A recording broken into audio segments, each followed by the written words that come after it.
आज की वीडियो में कक्षा 10वीं की हिंदी चैप्टर नंबर 8 जीत जीत में निरखत हूँ, जिसके लेखक पंडित बिरजू महाराज। ये हम लेक्चर 5 लेकर के आ रहे हैं। ये लेक्चर नंबर 5 हम यहाँ से स्टार्ट करते हैं। इससे पहले यहाँ तक कवर कर चुके हैं। वो तालीम देखकर जो महाराज के यहाँ थी लड़कियाँ अट्रैक्ट हुई और हमारी तरफ खींचने लगी, क्योंकि तालीम जरा अच्छी थी मेरी। बस उसको बाद से बेले वगैरह जो लच्छू महाराज जी से मालती माधव पहला किया, उसमें असिस्टेंट था। जबकि मज़ेदार बात यह है कि उसके एक्शन वगैरह सब में ही बनाता था अंदर अंदर। और वे कहते थे, अबे जब वहाँ जाएगा तो बोल देना सबके सामने, चाचा जी वह कौन सा मूवमेंट सिखाया था, तो मैं कहूँगा वो वाला, और फिर तू बना लीजो अपने आप। बस तो बनाता मैं था। और बरखा बहार गोवर्धन लीला बनाने के लिए 1.5 साल पहले आए थे। पूसा रोड में कॉलेज जब शुरू हुआ तो मैं आ गया था। नीना जी के सामने ही मैंने ज्वाइन किया कि सब भाई और मैं साथ ही रहते थे।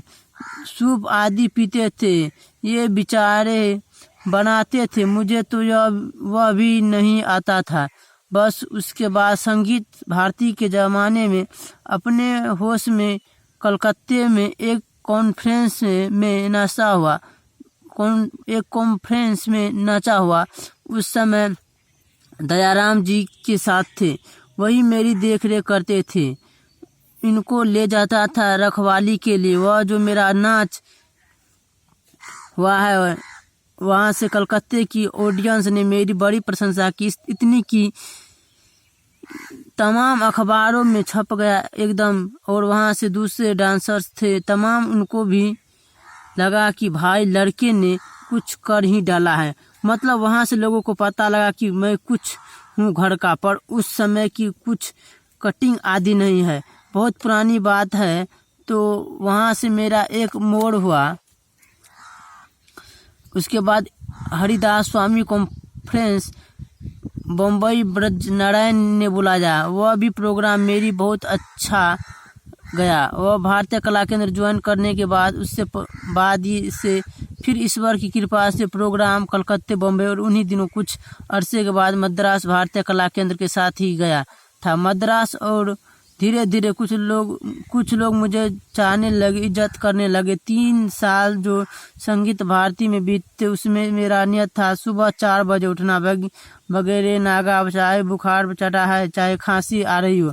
सुबह 5 बजे से रियाज 5, 6, 7, 8 तक रियाज, फिर घर जाना और 1 घंटे में तैयार होकर वापस 9 बजे 2 घंटे की क्लास सुबह। वह 3 साल में मैंने खूब रियाज किया। मतलब यही सोचकर कि यही टाइम है, अगर कुछ बढ़ना है तो अंधेरा कमरा करके क्या करता था। जब बाद में थक जाऊं मैं तो जो भी साज हाथ आए, कभी सितार, कभी गिटार, कभी हारमोनियम लेकर बजाऊं। मतलब रिलैक्स होने के लिए सितार भी मैं बहुत बजाने लगा था, अच्छा खासा ही, खूब जोरों से। फिर हाथ में शक्लें बनने लगी मिजराव की वजह से। तो मैंने डर के मारे छोड़ दिया कि डिस्टर्ब करेगा डांस में, कि 2 आंखें दिखेगी। तो मैंने सितार छोड़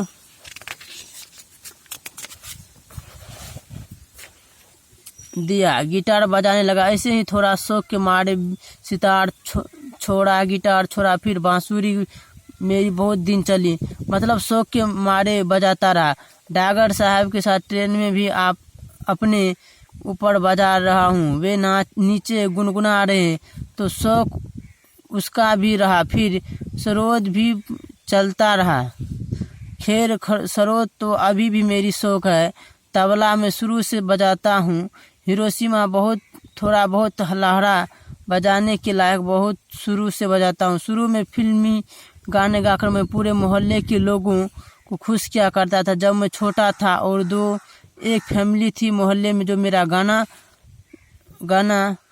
सुनकर बहुत खुश होती थी, तो खाना वाना भी खिला देती थी। सिंधी फैमिली थी, वो बेचारी मेरी बहुत मदद करती थी। कभी दाल मखाने की सब्जी जब बने तो चुपचाप खाकर खिला देती थी।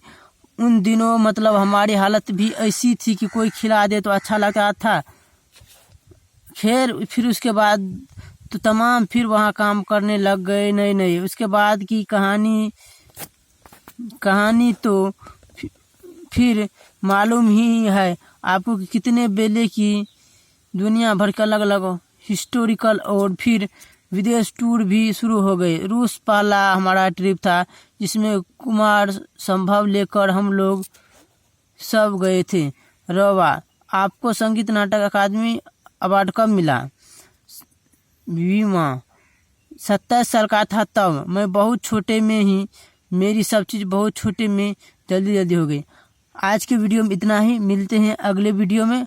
हमारा वीडियो अच्छा लगा तो हमारी वीडियो को लाइक करें और कमेंट बॉक्स में ज़रूर बताएं कि हमारा वीडियो कैसा लगा हो। मिलते हैं अगले वीडियो में।